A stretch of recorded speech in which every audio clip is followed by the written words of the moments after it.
ভোটের প্রচার জমে উঠেছে, ভোটের দিনক্ষণও ঘোষণা হয়ে গেছে। প্রার্থীরা জমজমাট প্রচার করছে, আর তার মধ্যেই ভোটের উত্তাপের আঁচ খুঁজতে আজকে আমরা পৌঁছে গেছি হুগলিতে।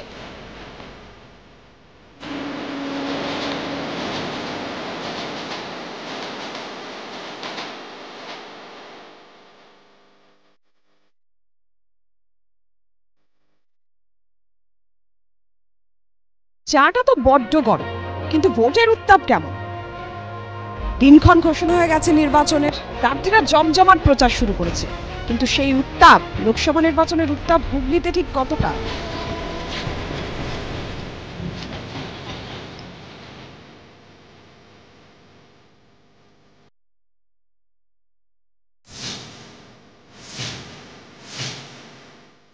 একতার সহকর্মী, বর্তমানে ভোট ময়দানে প্রতিদ্বন্দ্বী তৃণমূল কংগ্রেসের তারকা প্রার্থী রচনা বন্দ্যোপাধ্যায় এবং বিজেপির লকেট চট্টোপাধ্যায় তুলনায় ভোট ময়দানে একেবারে নতুন মুখ বামেদের মনোদীপ ঘোষ। লড়াই কতটা জমে উঠল চলুন দেখা যাক।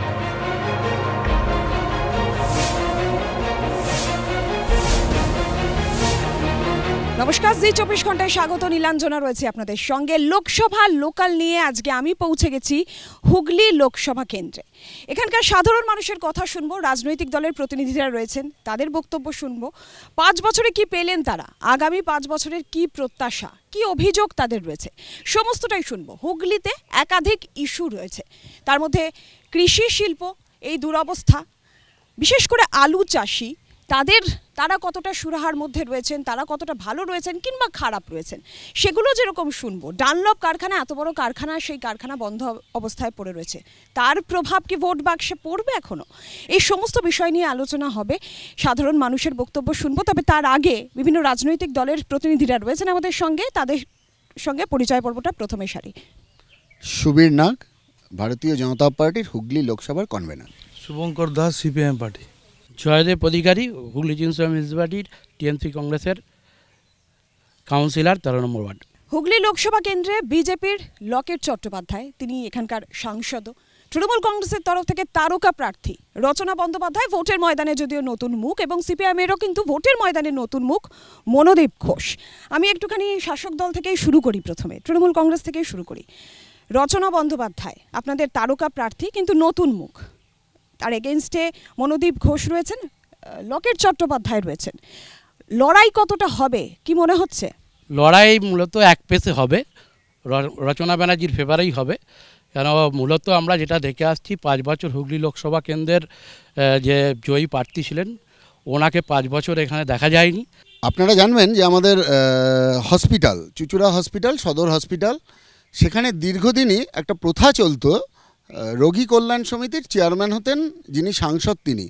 একবার আমি শাসক বন্ধুদের কাছে জানতে চাই কেন সেটার পরিবর্তন হলো। আমাদের সাংসদকে এরা কোথাও কাজ করতে দেয়নি, আমাদের সাংসদের পয়সা ব্যবহার করতে দেয়নি।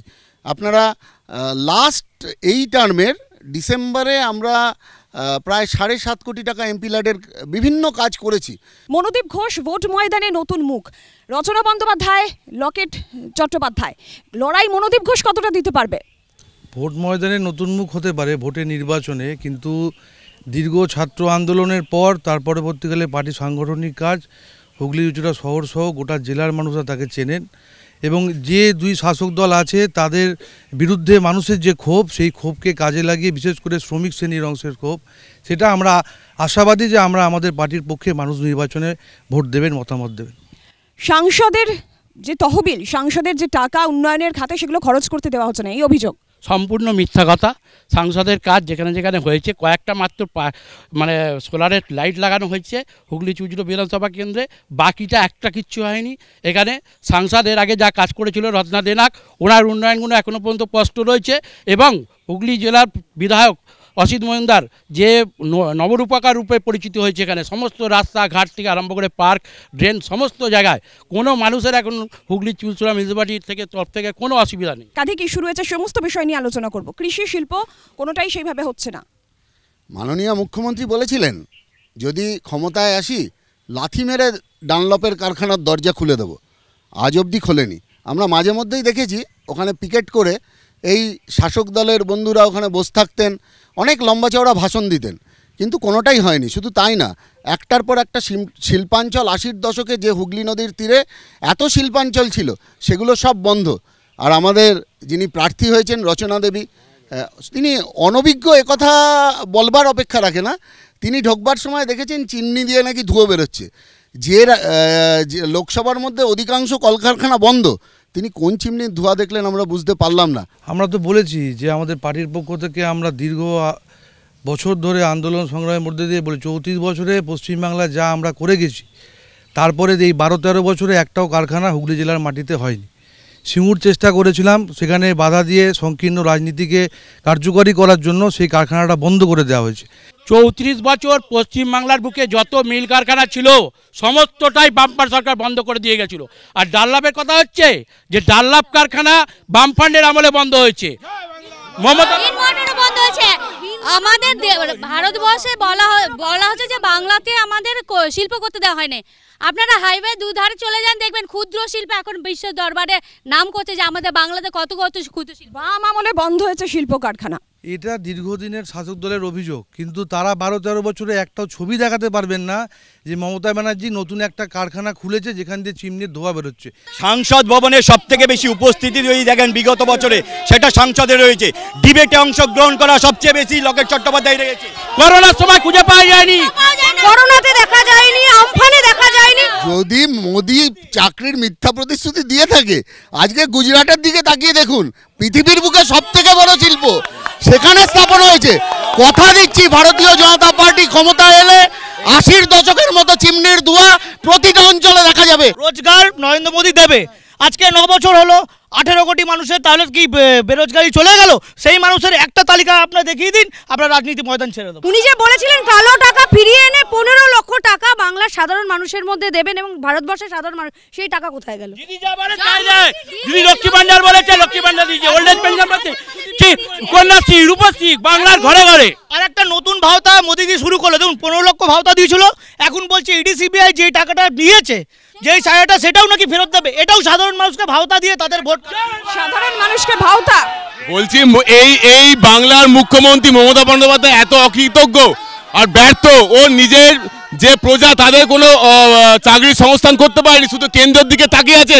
যদি কেন্দ্রই সব করে তাহলে ক্ষমতায় কেন্দ্রই আসুক। আমরা আবার বলছি, এগুলো হচ্ছে মিডিয়ার মধ্যে দিয়ে লোক দেখানো একটা কাজিয়া তৃণমূল আর বিজেপির মধ্যে। তাদের মধ্যে যে গোপন সেটিং আছে, যদি সেটিং না থাকতো তাহলে তৃণমূলের যারা দুর্নীতি করেছে আজকে হাজতবাস করতো। আমরা জানি না আগামী দিনে পশ্চিমবাংলার ভবিষ্যৎ কোন দিকে যাবে, কিন্তু বামফ্রন্টের আমলে যে কাজগুলো আমরা করেছিলাম সেই কাজগুলোকে আরও এগাতে হবে, না হলে পশ্চিমবাংলার ভবিষ্যৎ, যুবদের ভবিষ্যৎ নষ্ট হয়ে যাবে। করোনার সময় আমাদের যে বিজেপির বন্ধুরা যারা আছেন তাদেরকেও আমরা দেখতে পারিনি, আর লকেটকে তো বাদ দিন, লকেটকে তো দেখতেই পারিনি। 1 কিলো করে চালও লকেট কারো বাড়িতে দেননি। বাড়িতে দেওয়ার দরকার পড়ে না, মোদিজি ফ্রিতে 5 কেজি করে প্রত্যেকের চাল দিয়েছে। ফ্রিতে ভ্যাকসিন মোদিজি দিয়েছে। এমপি ল্যাডের কাজ করোনাতে বন্ধ ছিল। প্রচুর লোককে দিয়েছি, অনেক গরিব দেশকে দিয়েছি। ভারতের যে সরকার চুরি করেছে, চুরি টাকা চুরি করে আমফানের টাকা থেকে ভ্যাকসিন প্রস্তুতকারক সংস্থা তারা আজকে ইলেকট্রাল বন্ডের নাম করে বিজেপির ফান্ডে টাকা দিয়েছে। 17,000 চাকরি চুরি করেছে তৃণমূল। রাস্তায় বসে রয়েছে, এটা দুর্ভাগ্য। পশ্চিমবঙ্গের বেকার যুবকদের দুর্ভাগ্য যে রাস্তায় চাকরি পাচ্ছে। মমতা ব্যানার্জিকে নকল করছে মোদি, বেটি বাঁচাও প্রকল্প করছে, যেটা শিখিয়ে দিয়ে গেছে আমাদের মমতা ব্যানার্জি। স্বাস্থ্যসাথী প্রকল্পতে, স্বাস্থ্যসাথী প্রকল্প 100% 100%ই রাজ্য সরকার দিচ্ছে, কিন্তু কেন্দ্রীয় সরকার যে স্বাস্থ্য বীমা দিচ্ছে তার মধ্যে 60% দিচ্ছেন কেন্দ্রীয় সরকার, 40% চাপিয়ে দিচ্ছেন রাজ্য সরকারের উপর। কে সেই 30% লোক পায়। আজকে মোদিজির গ্যাস বিনা পয়সায় মুখ্যমন্ত্রী চাল, বিনা পয়সার মুখ্যমন্ত্রী চাল মোদিজি 1000 টাকা গেছে। যারা আজকে ডিবেটে আসছে তাদের কাছে একটু রিকোয়েস্ট করছি, একটু অ্যাকাউন্টগুলো খুলে রাখাতে বলুন না। কন্যাশ্রী, ভাতা, আপনার রূপশ্রী, তারা নিয়ে বসে আছেন। আবার এত স্ত্রীর পরে বাংলার অবস্থা বিশ্রী। রাস্তায় চাকরি প্রার্থীরা বসে আছে, 1000 দিনের উপরে বসে আছে, চাকরি নেই। নতুন একটা দুর্নীতির কথা আমরা বলছি। সবুজ সাথী প্রকল্পের 6,23,000 সাইকেল কোথায় গেল? সেই হিসেব আমাদের পশ্চিমবঙ্গ সরকারকে দিতে হবে। সাইকেল দেওয়ার নাম করে বলছে 6,23,000 সাইকেলের পয়সা এই সব খেয়েছে, সব চুরি করে খেয়েছে। ইলেকট্রাল বন্ডের যদি কথা আজকে ওঠে, তাহলে গোটা দেশের মধ্যে একমাত্র তৃণমূল কংগ্রেস একটা রাজ্যের মধ্যে থেকে কিভাবে 3 নম্বরে থাকে ইলেকট্রাল বন্ডে সব থেকে বেশি টাকা পেয়েছে। 3 নম্বরে আজকে মুখ্যমন্ত্রী মমতা বন্দ্যোপাধ্যায়ের দল। আমার তৃণমূল ভাইদের বন্ধুদের জিজ্ঞেস করুন, সন্দেশখালীতে কোনো প্রতিনিধি দল তৃণমূলের অথবা মুখ্যমন্ত্রী তৃণমূলের কেউ কেন যায়নি এখন? মণিপুরে যেখানে মহিলাদের নির্বস্ত্র করে নগ্ন করে র্যাম্পে হাঁটানো হলো, সেইখানে নিয়ে নরেন্দ্র মোদী একটু কথা বলুন। নরেন্দ্র মোদী এইগুলো ওনার চোখে পড়ে না? তিনি প্রার্থী হিসাবে देखिए 14 साल में जब मोदी जी आए थे तो बोला था साल में सालाना 2 करोड़ नौकरी मिलेगा, 15 लाख अकाउंट में घुसेगा, सब ठीक है। अभी वो सब ढामा चापा देने के लिए आज मोदी जी जुमला कर रहे हैं, बकवास कर रहे हैं, बुड़वक बना रहे हैं इंसानों को। इंसान বিজেপি যিনি দাদারা আছেন উনি তো বলছেন যে ওনাদের জেলে রয়েছে হচ্ছে শিক্ষামন্ত্রী থেকে শুরু করে সবাই করে। আরে ইডি সিবিআই তো আপনাদের আছে, কেন চার্জশিট ফাইল করে এটাকে ফাইনাল সাজেশন দিচ্ছেন না? দিন না, আমরা তো দল থেকে তাদের বহিষ্কৃত করে দিয়েছি। এটাই হচ্ছে অভিষেক ব্যানার্জি, এটাই মমতা ব্যানার্জি। বলছি আমার এখানে বিজেপি বন্ধু আছে, আমার এখানে সিপিএম এর বন্ধুরা আছে, তাদের বাড়ির পরিবারের লোক লক্ষ্মী ভান্ডার নিচ্ছে, মমতা ব্যানার্জি দিচ্ছে। একবার সন্দেশখালীতে গিয়ে সবাই রেশন নিয়েছে, আমাদের রেশন সবাই নাই, রেশন দিচ্ছে নরেন্দ্র মোদী। লক্ষ্মী ভান্ডার আজকে বলছে যে আমাদের দল থেকে বহিষ্কৃত করেছে তৃণমূল। অনুব্রত মণ্ডল এখন কোন দলে আছে উত্তর দিতে পারবে? অনুব্রত মণ্ডল কোথায় আছে? অনুব্রত মণ্ডলের হয়ে আজও মুখ্যমন্ত্রী বীরভূমের মাটিতে গিয়ে গলা ফাটাচ্ছে, লজ্জা করে না? সময় একটা বিরতির, ফিরছে বিরতির পর, সঙ্গে থাকুন।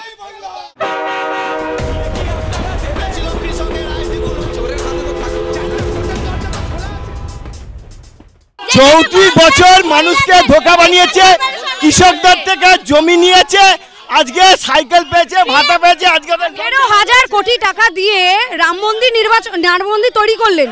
সেই টাকাটা যদি নরেন্দ্র মোদী ভাবতেন দেশের শিক্ষা ব্যবস্থা এবং দেশের স্বাস্থ্য ব্যবস্থা কাজে লাগাবেন, তাহলে ভারতবর্ষের চিত্রটা আজকে একটু অন্যরকম হতো। 1400 সালে 400 টাকা গ্যাস ছিল, 400 টাকা, সেটা 1000 পেরিয়ে গেল, আবার 100 কমিয়ে দিল। আর যদি বিজেপি গভর্নমেন্ট যদি সেন্ট্রালে যদি আসে 1500 টাকা করে কিনতে হবে। এই জন্য মানুষ আর ভোট দেবে না বিজেপিকে। 2011-তে 1,97,00,000 টাকা দেনা ছিল, আজকে ডেটে 6 লক্ষ কোটি টাকা দেনা আছে। এর দায় রাজ্য সরকারকে নিতে হবে। আমাদের বক্তব্য হচ্ছে, এই যে এত দুর্নীতির কথা বলছেন, তো আমাদের বিজেপি গভর্নমেন্ট যেভাবে তৃণমূল কংগ্রেসকে কোনো রকম শাস্তি দেননি, ঠিক একইভাবে আমাদের প্রশ্ন যে বিজেপির 3 জন বিধায়ক কি করে তৃণমূল কংগ্রেসের সাংসদ পদের প্রার্থী হলেন, এর প্রশ্ন আমরা দুটো দলের কাছে জানতে চাই। দেখুন, যারা সেটিংয়ের কথা বলছে সেই বামপন্থীদের কাছে আমরা বলি যে সেটিংটা করবার জন্যই তো, বিজেপিকে আটকানোর জন্যই তো তারা শুধুমাত্র আমরা দেখতে পাই অল ইন্ডিয়ার যখন জোট হয় সেই ইন্ডি জোটের পিন্ডি জোট করার জন্য বসে কাটলেট খায় তৃণমূলের সাথে। হুগলির মধ্যে একের পর এক সমস্যা। হুগলি নদীর পার্শ্ববর্তী অঞ্চলে যদি গঙ্গা নদীর জল ছাড়ে, হুগলির পার্শ্ববর্তী অঞ্চলগুলো ভেসে যায়। হুগলির বুকে, শুধুমাত্র হুগলির বুকে 40টার উপরে স্কুল বন্ধের মুখে। আমাদের চুচুড়ার বুকে একটা ঐতিহ্যবাহী গড়বাটি স্কুল আজকে বন্ধের পথে চলে গেল। তো আজকে শিক্ষা ব্যবস্থা পুরো জেলে আছে। এরা শিক্ষাকে শেষ করতে চাইছে একটাই কারণ। সাংসদের কি ভূমিকা ছিল? সাংসদ কি করবে? সাংসদের এখানে শিক্ষা ব্যবস্থার উপর কিছু করবার আছে? কিচ্ছু করবার নেই। এটা তো এরা জানেই না যে কনস্টিটিউশন বলছে যে যৌথ তালিকার অন্তর্ভুক্ত হচ্ছে শিক্ষা ব্যবস্থা। কেন্দ্র কি করবে? কেন্দ্র রাজ্য মিলিতভাবে রাজ্যে 17,000 স্কুল বন্ধ হচ্ছে। স্কুল ব্যবস্থা আমাদের মাননীয় যিনি সাংসদ আছেন ওনার আন্ডারে আছে আমাদের কেন্দ্র সরকারের স্কুলটা। সেই স্কুলের স্টুডেন্টরা যারা ভর্তি হবে পার্টি অফিসে বসে নাম সিলেক্ট করছেন। ওনার পার্টি অফিসে, যেখানে বিজেপি নিজেদের পার্টি অফিস বলে, সেই পার্টি অফিসে বসে কেন্দ্রীয় সরকারের যে স্টুডেন্টরা ভর্তি হবে তাদের লটারিটা, তাদের কোন ছেলে মেয়ে ভর্তি হবে, কেন্দ্রীয় সরকারের স্কুলের লিস্ট তিনি তার পার্টি অফিসে বসে ঠিক কেন্দ্রীয় বিদ্যালয় এরা জানে না। কারণ হচ্ছে এরা জানে না 3 বছর হয়ে গেছে আমরা বিজেপি সরকার এসে এই কোঠা ব্যবস্থা তুলে দেওয়া হয়েছে, 3 বছর হয়েছে। আজকে তৃণমূল বিজেপির দিকে কাদা ছুটছে, বিজেপি তৃণমূলের দিকে কাদা ছুটছে। একবারও দেখেছেন 5 বছরে হুগলি নিয়ে তাদের কি পরিকল্পনা সেই নিয়ে কথা বলছে? আমাদের পরিকল্পনা আছে 5 বছরে এই সরকারি স্কুলগুলোর ভবিষ্যৎ কি হবে, আমাদের পরিকল্পনা আছে যে এই ভবিষ্যৎ কি হবে। যারা আজকে রাস্তায় বসে আছে, 34 বছর একটা স্কুলে বন্ধ হয়নি, 34 বছর স্কুল ছিল। নতুন বিষয় বিজেপির বন্ধুদেরকে জিজ্ঞাসা করছি, পিএম কেয়ার ফান্ডের টাকা কোথায়? এই যে ওনারা বলছেন করোনার সময় ওনারা দেখেছে সাধারণ মানুষকে, পিএম কেয়ারের কোটি কোটি টাকার কোনো হিসাব কেন্দ্রীয় সরকারের নেই। পশ্চিমবঙ্গের ছাত্রছাত্রীদের স্কুলমুখী করার জন্য মমতা বন্দ্যোপাধ্যায় একদম ফ্রিতে পড়াশোনার ব্যবস্থা, মিড ডে মিলের ব্যবস্থা, এবং যারা যে সমস্ত ছেলেমেয়েরা দূর থেকে আসছেন সেই সমস্ত ছেলেমেয়েদের জন্য সাইকেল ব্যবস্থা, মোবাইল, সমস্ত কিছু করা যাওয়ার পরেও যদি বলেন ভারতের অর্থমন্ত্রী স্বামী, বিজেপি সরকারের অর্থমন্ত্রী স্বামী গতকাল বলেছে বিশ্বের সব থেকে দুর্নীতি হয়েছে ইলেকট্রাল বন্ড নিয়ে 6600 কোটি টাকা। এর জব কি বিজেপি দেবে? অর্থমন্ত্রী স্বামী বলেছে। বলছি দিদি, বিজেপি আর সিপিএম দুজনে মিলে ভোট করছে, বিজেপি সিপিএম দুজনে মিলে ভোট করছে, ওরা তো ওদের কথাই বলবে। কিন্তু আমরা এবারে 7টার বেশি সিট বিজেপি পাবে না, 35টা পাবে, 35 ধুয়ে মুছে সাফ হয়ে যাবে। এই চোরেরা এখানে পশ্চিমবঙ্গে 42খানা লোকসভা সিট আছে, সারা দেশে 543টা লোকসভা সিট আছে। আজকে তৃণমূল যদি 42টা সিটেও যদি জিতে থাকে তাহলে ওরা দেশের ধারে কাছে যেতে পারবে না। সেই জন্য তৃণমূল নেই, দিদিমা হয়ে যাবে, কোনো প্রধানমন্ত্রী হবে না। আমরা ধরছি না কে তৃণমূল কে বিজেপি। অর্জুন সিং একদিন তৃণমূল একদিন বিজেপি, আমরা একসাথে বলে দিই সিপিএম এর পক্ষ থেকে এরা হচ্ছে বিজেমূল, এরা সকালে যদি তৃণমূল হয় বিকেলে বিজেপি, বিকেলে যদি তৃণমূল। অর্জুন সিং কোথায়? আজকে অর্জুন সিংকে কেন বিজেপিকে টিকিট দিতে হলো? দিলীপ ঘোষের এত বড় বড় কথা দিলীপ ঘোষ বাধা দিতে পারলো না।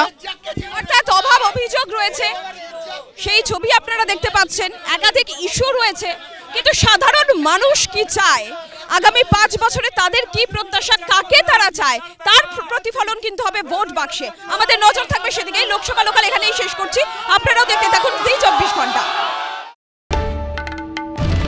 বাংলার আওয়াজ, বাঙালির আবেগ, জি 24 ঘন্টা।